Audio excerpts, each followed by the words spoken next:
Kami menemukan bahwa semua agama mengandung nubuat atau kabar-kabar gaib tentang kedatangan seorang nabi dalam zaman ini. Umat Hindu sedang menunggu kedatangan Neha Kalan Avatar, yang telah dinubuatkan dalam kitab-kitab suci mereka.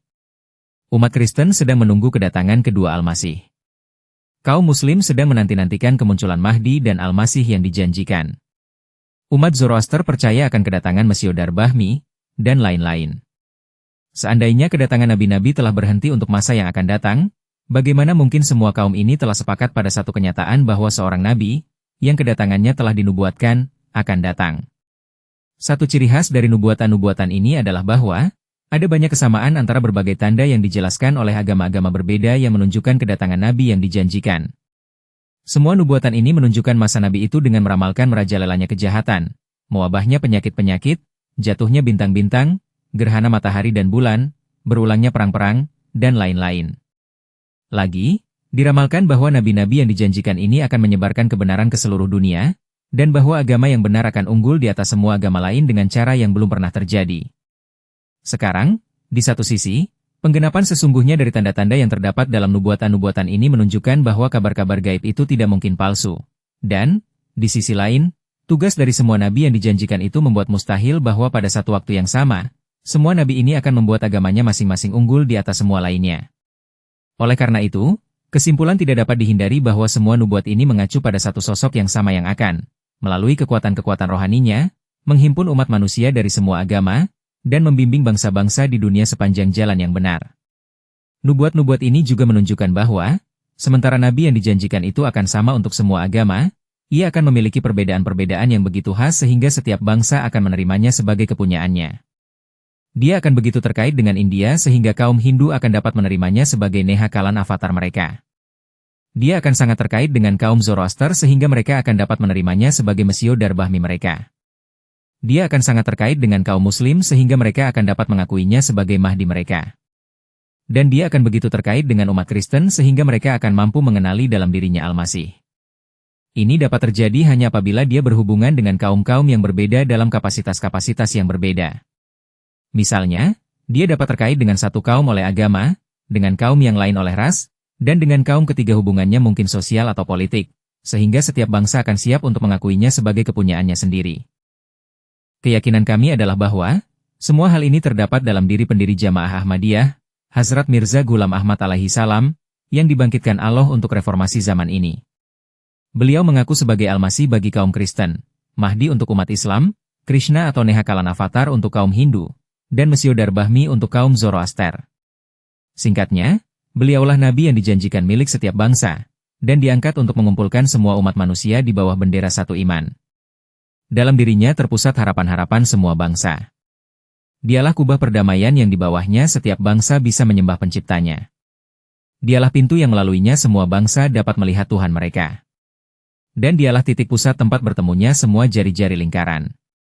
Oleh karena itu, ditahbiskan bahwa dunia akan menemukan kedamaian dan ketentraman hanya melalui dia.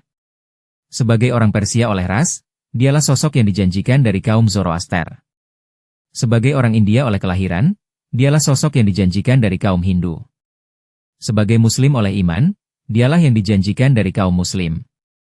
Dan, setelah datang dalam roh dan kekuatan Isa alaihi salam, membawa obat untuk reformasi keburukan-keburukan sosial yang berlaku di negeri-negeri Kristen, keburukan-keburukan yang telah meletakkan beban yang tak tertahankan di punggung bangsa-bangsa Kristen, setelah lahir di bawah pemerintahan Kristen, dan juga setelah membela kehormatan Isa alaihi salam terhadap serangan-serangan yang telah ditujukan padanya selama ratusan tahun, beliau berhak diakui sebagai sosok yang dijanjikan dari kaum Kristen. Semua nubuat dari nabi-nabi sebelumnya tergenapi dalam pribadi beliau dan di tangan beliau. Ketika waktu untuk penyempurnaan nubuat-nubuat ini mendekat, Allah memberitahukannya kepada beliau, dan dengan demikian menunjukkan bahwa, pada pribadinya sendirilah nubuat-nubuat ini akan tergenapi. Konon bahwa sosok yang dijanjikan itu akan muncul di timur, dan begitulah yang terjadi.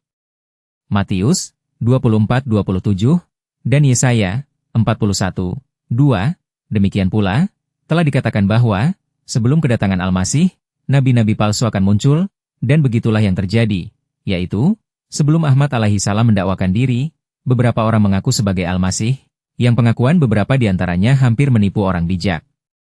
Lalu terjadilah, seperti telah diramalkan, perang-perang dan sampar-sampar dan kelaparan-kelaparan, Dan pada akhirnya tergenapi tanda perkasa yang diuraikan dengan kata-kata umum dalam Alkitab dan dalam Jamaspi, kitab Zoroaster, sebagai menggelapnya matahari dan bulan, tetapi yang dijelaskan secara lebih rinci dalam kitab-kitab Islam.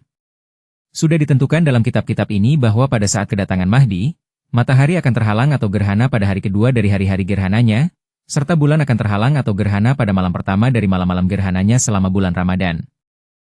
Telah secara khusus dinyatakan bahwa tanda ini belum pernah ditunjukkan untuk segala pendakwa lainnya. Nubuatan ini juga telah tergenapi, dan penggenapannya mengukuhkan kebenaran dakwah Ahmad alaihi salam sebagai Mahdi dan Masih. Gerhana-gerhana ini terjadi pada tahun 1894 dalam bulan Ramadan pada tanggal-tanggal yang sudah dikabar gaibkan, dan meskipun banyak orang telah mengaku sebagai Mahdi atau Masih sebelum beliau, pertemuan ini tidak terjadi selama masa salah satu dari mereka.